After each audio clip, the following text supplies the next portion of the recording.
All right, it's 9:02, so let's get rolling. I'm Rachel Peterson with Aspire Minnesota, and this is a training on the core Children's Outcome Reporting and Evaluation data spreadsheet, otherwise known as the intake form spreadsheet. Kirsten, did you want to say any words of introduction? Thanks, Rachel. Good morning, everybody. I'm Kirsten Anderson with Aspire Minnesota as well, and really grateful to have everyone here. As you know, this is your system.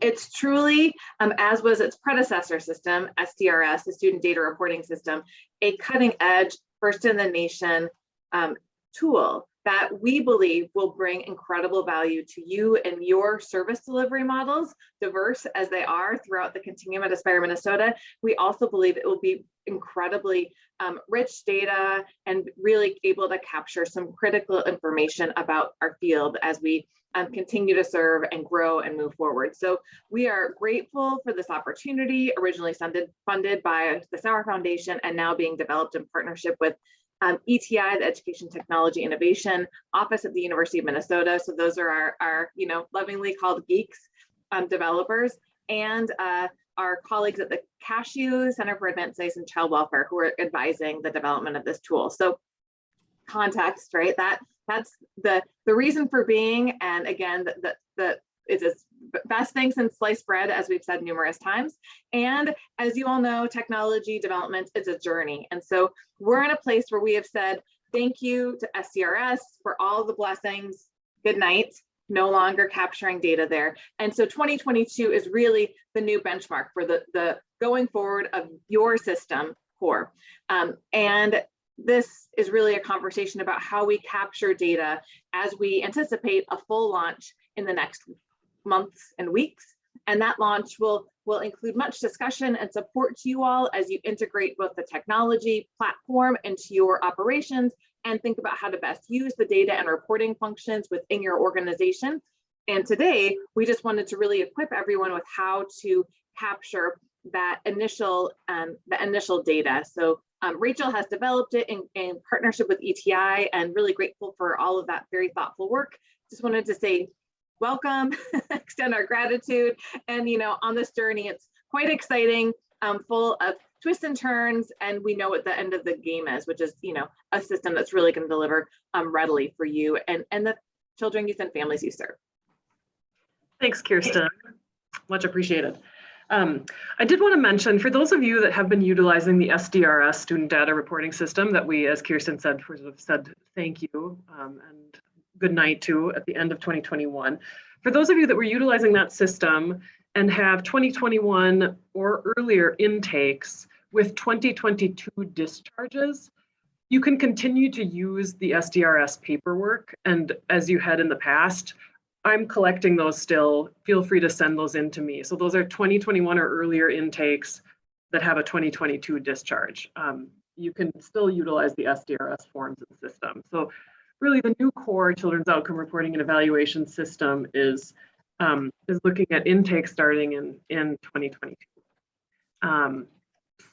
And as Kirsten mentioned, we wanted to offer something that was relatively easy to use for those intakes that are happening starting January 1st, 2022 until your organization is onboarded into the core system. And I will also say that there is a lot of work happening on the core system right now.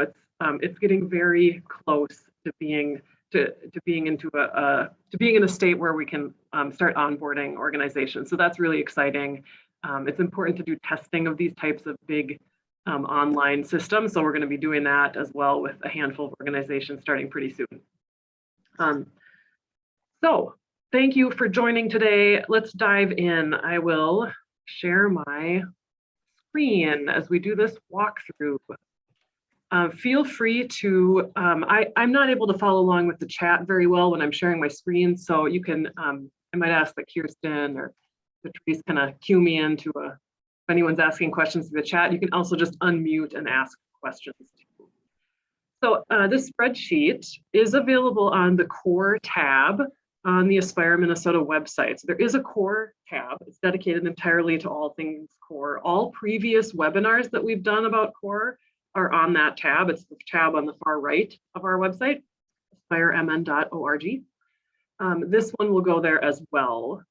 It'll be posted within the next couple of hours. So I'm sharing the spreadsheet that we developed, and this was a process that was guided by our main developer, Jake, at Educational Technology Innovations at the U. This tool will be able to take the data that you enter and upload it into Core. So it will not require duplicative data entry. You have to be a little bit careful to fill it out correctly, and we'll walk through that today. But that's really the main goal, was that we didn't want to create a system where you had to enter the data into the spreadsheet and then use the spreadsheet to then re-enter the data into Core. You won't have to do that. It will be able to be uploaded into Core, which is great. So there's this instructions box at the top here that says, please fill out one spreadsheet per client. So you can download the spreadsheet off of our website. If you have any trouble with that, just let me know and I will send it to you. And then you'll simply save it somewhere in your computer, save it as a recognizable file. And then every time you're going to be doing an intake, you can just save as and then save with that client's ID if you use it, or name. We are developing a very safe, HIPAA compliant way for you to share these with ETI. There'll be more. We'll ask that you just kind of compile them and hold them for now in somewhere on in your own sort of database. And we'll share more information on how that sort of safe transfer of data over to Core will happen. So you'll just save one spreadsheet per client up here in this box next to client ID or name. That's where you'll put the name or the ID of the client. And that can be written ideally with capital letters for the first name, capital letters for the last name, or if it's a series of numbers, if you prefer to do it that way. Those are entered there. And then as you'll see throughout this spreadsheet, there's going to be a data column on the left side. I hope you can see me highlighting things here. If not, it should be fairly self-explanatory. The beginning service date, and then gender, race, etc. We'll walk through everything. But the data on the left, and then there's this within the table column on the right where you're asked to put a lowercase x in the column next to the applicable data point. So other than for ones where it specifies something else, like the date. So the date format is month/day/year in that exact format. If it's, you don't need to write 0, 1, you can just write 1, 2, 3 for the first 9 months of the year. For the next sections, you will simply just click on the box and then enter an X in the field that is applicable for this client, right? So male in this case. And then when you get down to race, you'll do the same thing with Black or African American, ethnicity, other. We're not asking for write-ins for ethnicity at this point. So that's just to select other with the X. And then primary household is the same. You scroll through the list, select the one that is applicable and put an X there. Current living situation, check only one. Say here. And then grade level or last grade completed, check only one. So you'll just put an X in the box next to the one that makes sense or is true for that client. So that is the client demographics page. I'm not going to walk through every single point because it's redundant, but we'll walk through each of the tabs for sure. So we have the parent and caregiver history. As you'll see, I'm going across the spreadsheet on the bottom here on the tabs. Tabs represent the different sections of the intake form. The language on the intake form is identical to the intake form within Core. So for parent and caregiver history, check only one. You'll put an X in the box that is applicable to the parent or caregiver. Here are the different categories: divorce or separation, diagnosis of mental illness, domestic violence victim, past or current incarceration or substance abuse. That is the entirety of that tab. So it may seem a little bit like, ooh, there's a lot of tabs, it's a lot of data, but some of the tabs are quite manageable and will go very quickly. So then you'll scroll on to the next one, which is system and payer information. They're in the same order as within this intake form in core. So here it asks about the referral source, and again, tells you to check just one box. Same thing for primary payer. Check only one. So just put an X in the right-hand column. Is the placement or service court ordered? Check one there. And if yes to the above questions, reason for court ordered placement. So that one too, that tab will be fairly quick to go through. As we scroll along the bottom here, we go to the health information tab. This one is a little bit longer. Here it's asking at the top for physical health, and here you can check all that apply. So you can put X's in multiple boxes, right?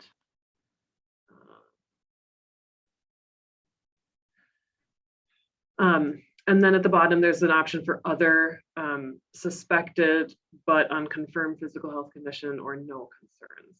And if you select no concerns, you probably shouldn't be selecting anything above, right? So no concerns would be a one checkbox only type of thing.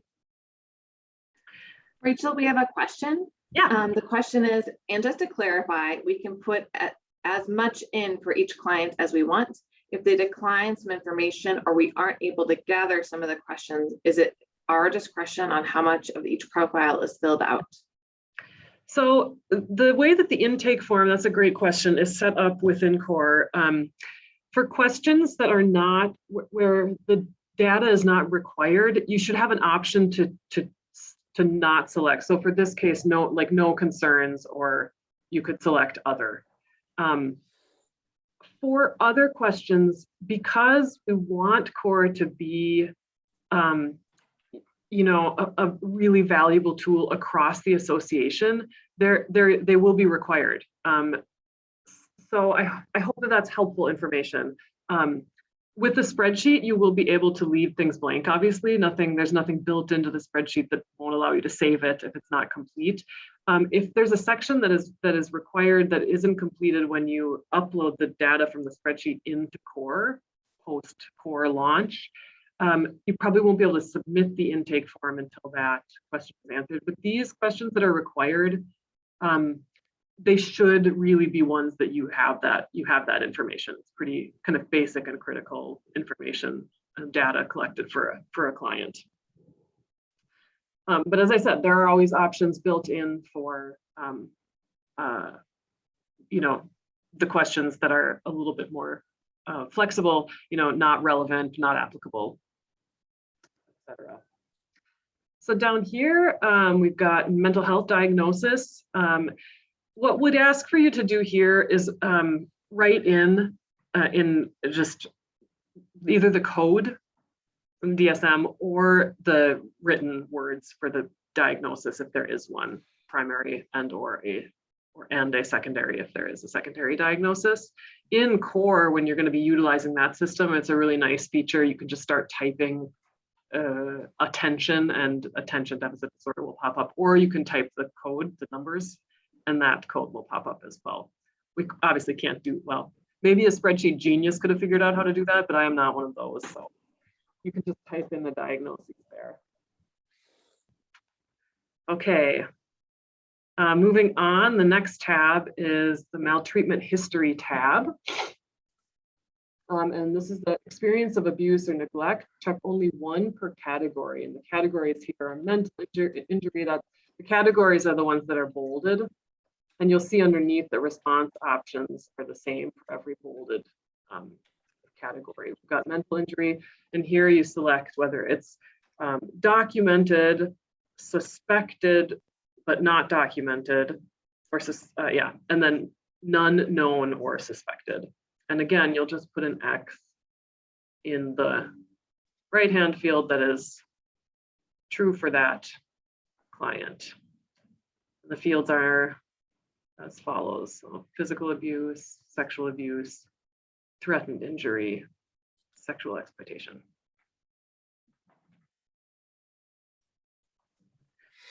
Okay, moving on to placement. So in this one, the questions are, is the client a ward of the state? Yes, no, or unknown.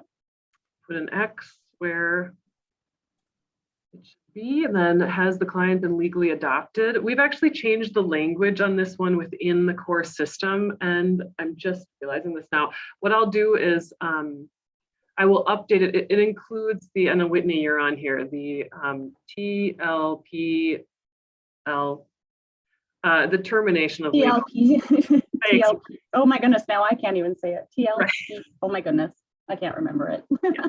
Well, those of you who work in this field probably know we're talking about the termination of legal. It's the one that the tribes will often use as opposed to going in the adoption route. So that has been updated in the language within core.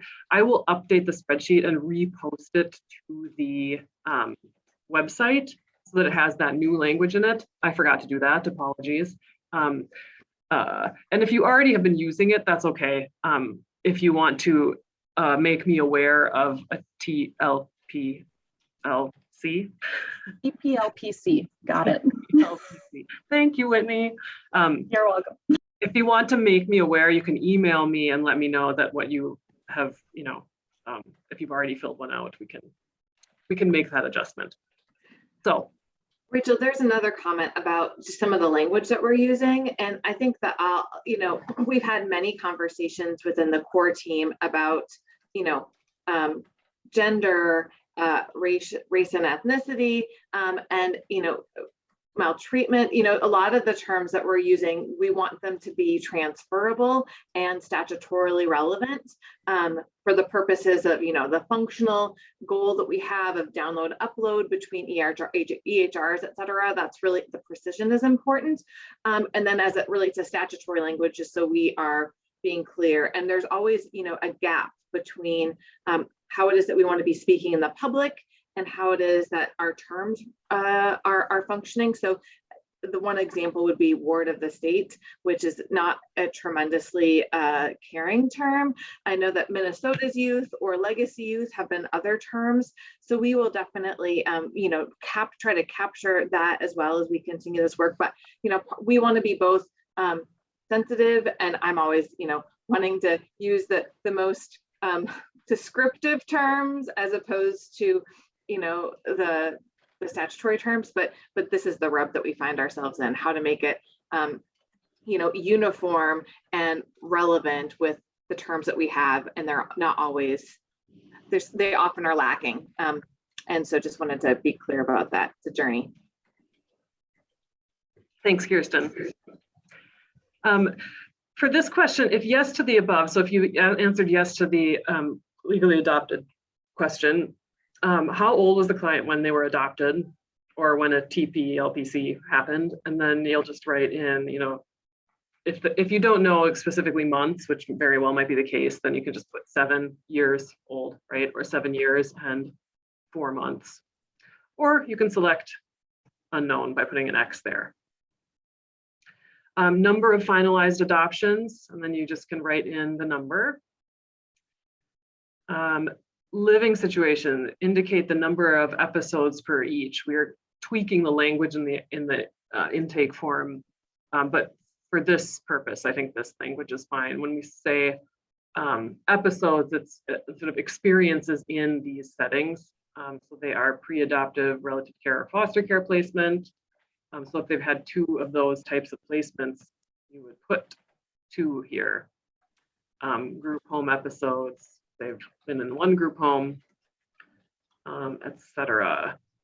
Has the client experienced homelessness? Yes, no, or unknown. If yes to the above, how many episodes of homelessness has the client experienced? Write in the number. We'll say 2. And then also, if yes, how was the homelessness experienced? As an individual without their family or with their family, or both?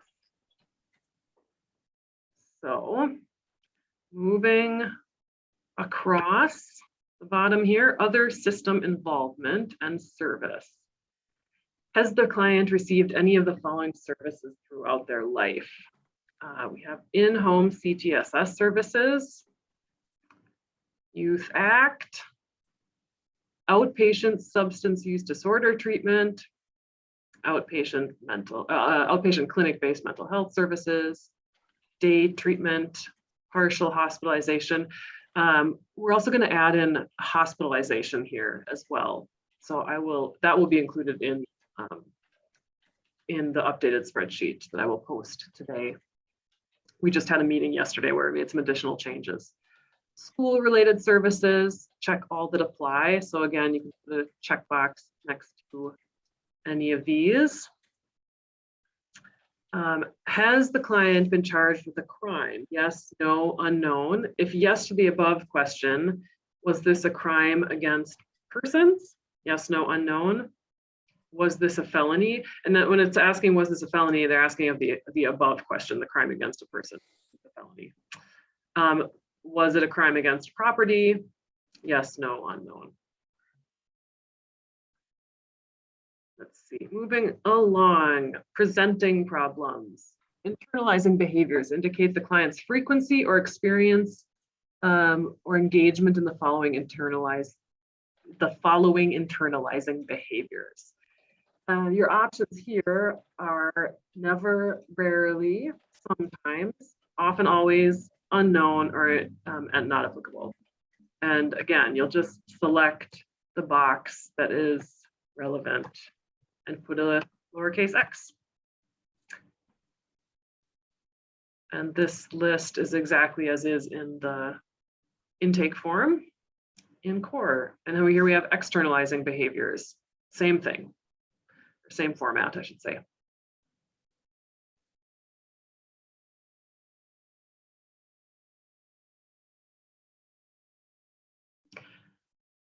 And then the final tab is the assessment scores. Please fill out the traumatic stress screen for children and adolescents and at least one overall assessment. The way that I laid this page out is that the traumatic stress screen scores are here in this box, kind of at the top of the tab. And it's word for word, it's basically the TSSCA laid out here in sort of table format. So below is a list of problems that people sometimes have after experiencing, et cetera, et cetera. Have you ever experienced a bad or upsetting event? Here, it'll function as many of the other tabs have. If they say yes, you'll put an X here. If yes, what was the bad or upsetting event? Feel free to list more than one. And that would be written in this right here. So you could say divorce, and this can be in the language of the client, right? So I'll just put that example in there. My parents got divorced, for example. And then when thinking about your bad or upsetting event, how often have the following problems happened to you during the past month? And here, the scoring is never 0 points, sometimes is 1, and often is 2, but you don't have to worry about the scoring because we will take that for you. So you'll just go through these questions with the client and then put an X in the applicable box. So I'm just gonna, jump in really quick that this assessment, it was developed by the University of Minnesota, the AMBIT project, or their AMBIT organization. And Chris Bray has been very generous with many of you, and certainly with the association in many ways, but also in sharing of this, this assessment. We decided to use this as opposed to a much more elaborate trauma screen that had been selected in earlier years. It is in the process of being reviewed and is both about it makes this core system really unique and distinct, and can also be really valuable, especially for organizations that may not already be screening for trauma, as it relates to then being able to provide therapy, response, whatever you would describe, that it's really attaching to the experiences of the trauma, because it's really about a trauma symptom screen. And we'll be sharing information shortly about a training that will be made available where Chris will walk us through this tool and really help people think about not only how to use it as an assessment, but really how that can be applicable to your service and treatment plans, to your service designs with a young person or child, however that would be applicable to your area of service. The question is, what age group did this cover? That'll be a really good question to get back from Chris, frankly. I think we had a conversation just yesterday in our core team where I think that it really can be for all age groups. But we'll want to get a little bit more guidance, particularly as we think about our youngest clients, our youngest kiddos, but certainly applicable to all older age groups for sure. Great, thank you, Kirsten. So that is the TSSCA. The overall assessments, as we've been kind of calling them, are underneath, and then you scroll across to see the options. There are 6 of them. And one of these overall assessments is going to be required. And the one that you select at intake, you repeat again at discharge. So if you select the SDQ and the CASI at intake and fill out the scores for that, you'd be required to do the same at discharge as well. And so we start with the SDQ on the far left here. Please enter the subscale scores for at least one person. And you all who utilize the SDQ are much more experts in this than I am, but my understanding is that there are options for parents' responses, a teacher's responses, or the clients themselves responses. And if it's the parent, you can do all 3. You can do 2 of the 3 or 1 of the 3 scores. And you just enter the score in the box. If you're doing it for the teacher, it would go in this column. Here for the self in the 3rd column. We have a question, Rachel, for you. Is one spreadsheet to be used per client? Yes, one spreadsheet per client. So you'll go through for one client, save it. You can open up the original save as and put a new client's name in. And then you can just kind of keep those intake form spreadsheets saved on in your own database for the time being. And then when core is up and running at your organization, you'll be able to transfer with guidance from us, transfer that data over. Good question. One spreadsheet per kiddo. Then we've got the EXE. It's pretty self-explanatory. Just enter the score. You don't need to calculate totals. We'll do that. We have the CASI next. The youth level of service inventory. Deposit. And then CANS is the farthest to the right here. So there are 6 different assessments. Again, one of these is going to be required per client. You can do up to as many as 6. And it's just entering for these, it's entering the subscale scores.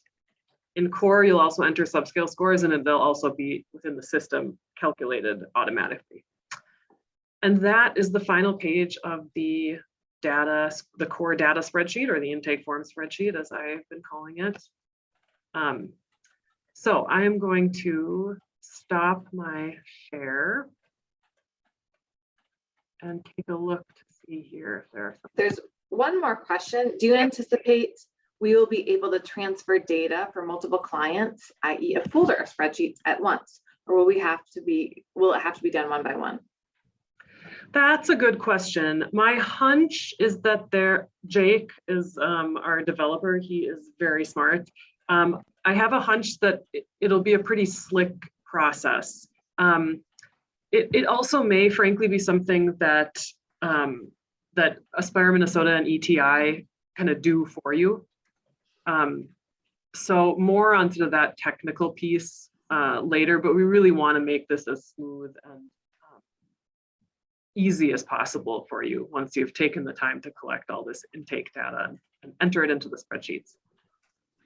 This is also kind of an early evolution of a commitment that was made to the association to make sure there's upload download capability to EHRs.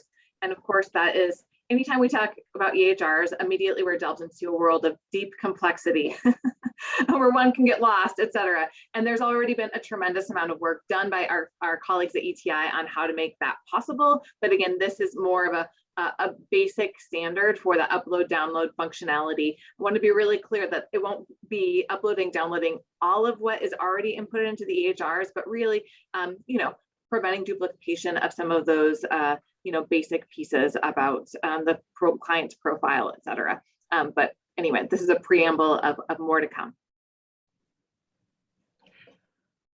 Any other questions?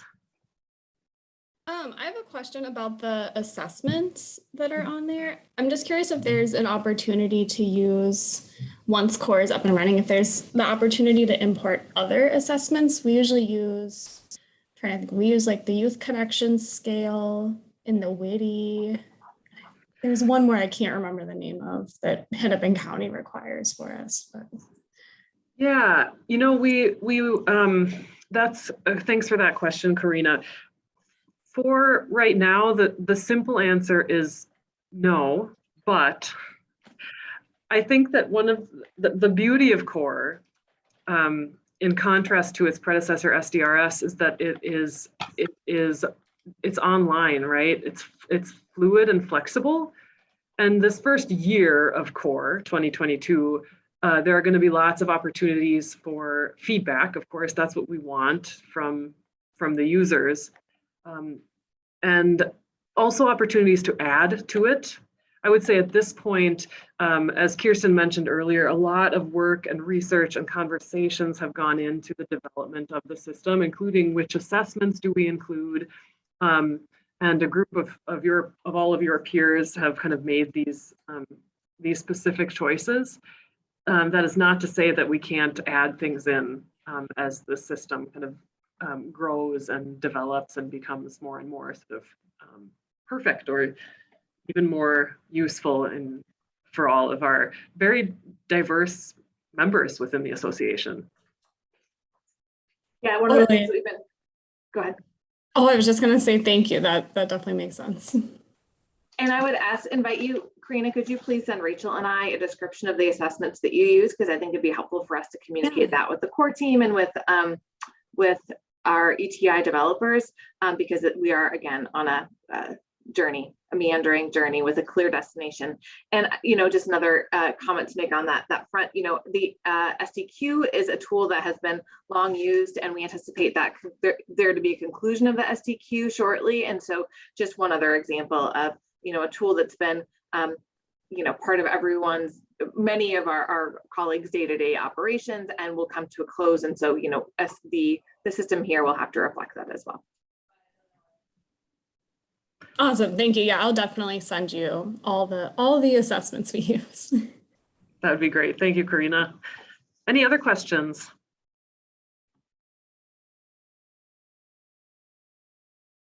Okay, so when will the SDQ no longer be used? That is a great discussion for another day. Part of the Uniform Service Standards does not include the SDQ moving forward, so another conversation, but it will no longer be required for our state submissions when the Uniform Service Standards comes into being this July, but more to come on that. So for next steps, going through the spreadsheet, and after our conversation yesterday afternoon, I'm going to make just a handful of updates to the spreadsheet. I'm going to repost it to our website for download. If you have already been utilizing the spreadsheet as in its current form, no problem. So much of that data is still exactly the same. There are just a couple of changes after our conversation yesterday. So I would say let's say by 2 p.m. today, the new spreadsheet will be up on the website with the additional few changes that we made yesterday during our core meeting. So, and of course, questions. Stop talking. You can always reach out with questions to Kirsten or myself. I'm going to pause once more. Any final questions on the data spreadsheet? It's 9 to 9:30 meeting. Well, thanks everyone. This system is yours. It's developed for you and by you, and we're grateful for your participation and engagement. And really great thanks to our core team. Without them, we would not have the beautiful course system as it is today. And another word of thanks to Rachel Peterson for her leadership of this. Really appreciate that, Rachel. Absolutely. Thanks, everybody. Have a good rest of your Tuesday.